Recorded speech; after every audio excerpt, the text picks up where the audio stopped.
ভর্তি চলিতেছে আনন্দ সংবাদ, শুভ সংবাদ, চাকরি সংবাদ।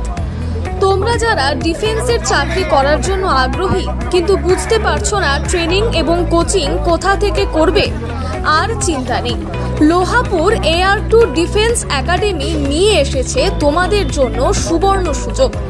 এখানে অভিজ্ঞ শিক্ষকদের দ্বারা ডিফেন্সের প্রপার থিওরির কোচিং এবং আর্মি PTI দ্বারা ফিজিক্যাল ট্রেনিং দেওয়া হয়। এখানে army, air force, navy, BSF, CISF, CRPF, Assam rifle, SSC, GD, ITBP, NSG, SSB, WBP, KP এর চাকরির জন্য প্রপার ট্রেনিং দেওয়া হয়। মধ্যবিত্ত পরিবারের কথা মাথায় রেখে একাডেমির ফিস স্বল্প মূল্য রাখা হয়েছে। মনে রাখবে, চাকরি পাওয়ার পর কোনো রকমের টাকা পয়সার ডিমান্ড থাকবে না।